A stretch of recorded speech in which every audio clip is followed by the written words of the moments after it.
कि कथा में जब जाए ना, कथा में, तो जो घर की बातें वो घर में छोड़ दिया करो। कथा में सिर्फ कथा की बातें किया करो और भगवान की कथा सुना करो। घर की बातें जो है वो घर में किया करो। अब यहाँ भी आकर के आप घर की ही बातें करो। तो कहा गया है कि भगवान की भक्ति, मंदिर में आते हैं कि हम भगवान की भक्ति करें और मंदिर में ही वही घर की बातें करने लगते हैं।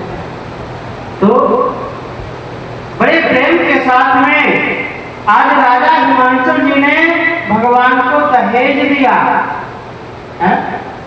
और आपसे निवेदन करें, दहेज दिया जाता है, दहेज मांगा नहीं जाता है ना। दहेज देना अच्छी बात है, लेकिन दहेज मांगना बुरी बात है, गलत बात है। क्योंकि जो इस कलयुग में ऐसी प्रथा चली आ रही है कि दहेज के बिना विवाह नहीं होता। और मांगने वालों का देखो, लड़की वालों की तरफ से जब लड़के वालों के यहाँ जाते ना, तो लड़के वाले क्या बोलते हैं, अरे वहां से पार्टी आई थी, इतने दे रहे थे, कहते ना, हरियाणा से पार्टी आई थी, इतने दे रहे थे, हिसार से पार्टी आई थी, इतने दे रहे थे, इतने दे रहे थे, कितने दे रहे थे। कहने का तात्पर्य कि आप अपने लड़के का मोल कर रहे हैं। जैसे बेचते ना पशु, तुम भैया कितने दोगे, हम 20,000, तुम 25,000, बोली लगाते हैं। ऐसे ही आजकल बोली लग रही है। तो ज्यादा कुछ कहेंगे नहीं, सिर्फ इतना कहेंगे कि जो दहेज मांगता है ना, उसको अपने मस्तक पे लिखवा लेना चाहिए कि मैं इस संसार का सबसे बड़ा भिखारी हूँ, है ना, सबसे बड़ा भिखारी। बोलिए श्री रामचंद्र भगवान की। आज राजा हिमांचल जी ने दहेज दिया, भगवान ने मांगा नहीं। दारिद्र दियो बहुमान पुण्य करी जोरी ही बूझ रखे। आज राजा हिमांचल ने दहेज दे करके और भगवान के आगे हाथ जोड़ करके कहा, प्रभु हम देने लायक कुछ है नहीं, हम आपको क्या देंगे, हम आपको बड़ा क्या देंगे। हाथ जोड़ करके राजा हिमांचल जी हाथ जोड़े खड़े हैं। भगवान ने देखा कि राजा हिमांचल विवल हो रहे, दुखी हो रहे। आज समझाया है भगवान भोलेनाथ ने राजा हिमांचल जी को। और देखिए, जब कन्या की विदाई होती है ना, कन्या की विदा होती है ना, कन्या जो जाती है ससुराल, तो उस विदाई में सभी रोते हैं। जब लड़की की विदाई होती है, कन्या की विदाई होती है, तो सभी रोते हैं, सिर्फ एक नहीं रोता। वो कौन होता है? कन्या का पिता, वो नहीं रोता है। आपने देखा होगा, कन्या का पिता ऊपर से तो नहीं रोता है, लेकिन अंदर अंदर इतना रोता है कि पूछो ही मत। और पिता सोचता है कि हम कन्या के सामने रो देंगे ना, तो हमारी बिटिया का दिल और टूट जाएगा, हृदय और टूट जाएगा।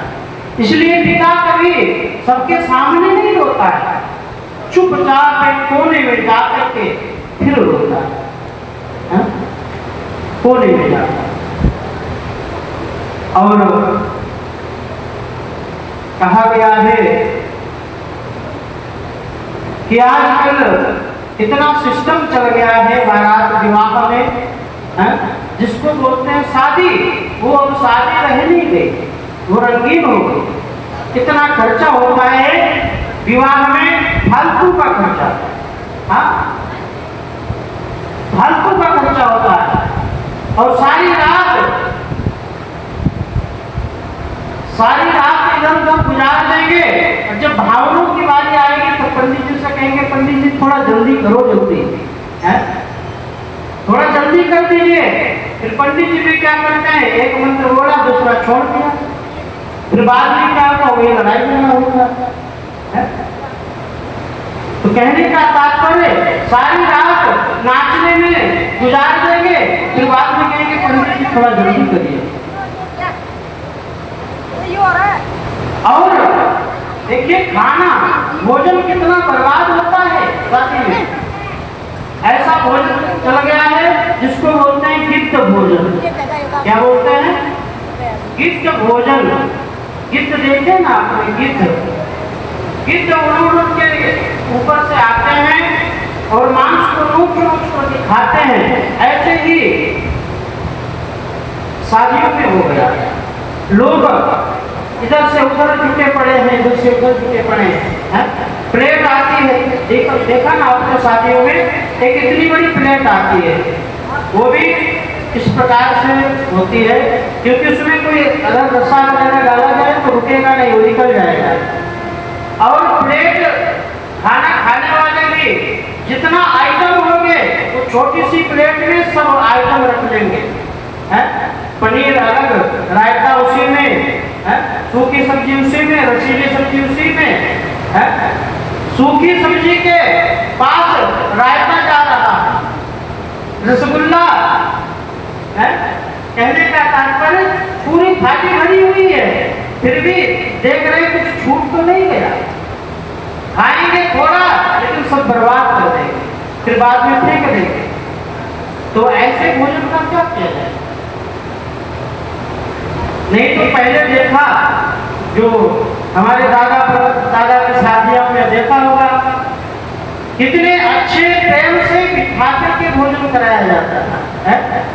बिठा करके ना जमीन पे और भोजन कराते थे, और जो परोसते थे ना बड़े प्रेम से कहते थे अरे जी एक पूरी तो खानी पड़ेगी, है ना?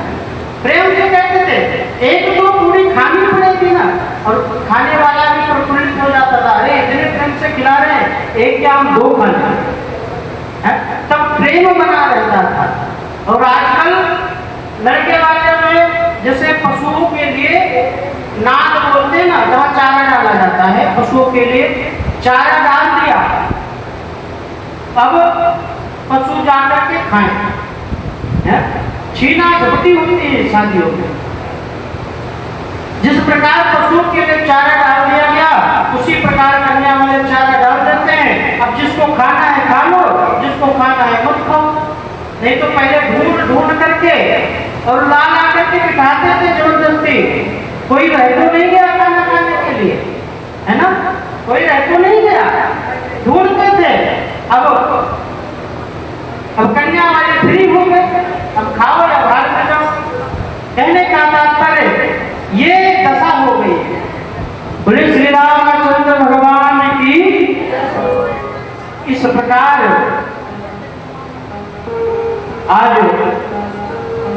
भगवान भोलेनाथ की विदाई होती है और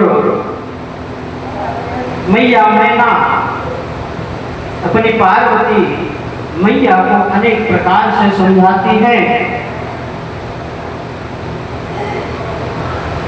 और भगवान भोलेनाथ मैया पार्वती जी को लेकर के और कैलाश पर्वत की ओर जाते हैं। कैलाश पर्वत पर जाते हैं तो बताया गया है अनेक प्रकार से भगवान विहार करते हैं जी।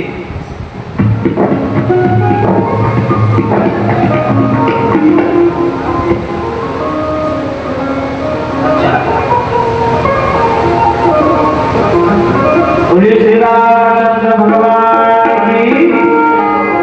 आज शंकर भगवान और मैया पार्वती के अंश के द्वारा महाराज कार्तिकेय जी का जन्म होता है। बोले कार्तिकेय महाराज की।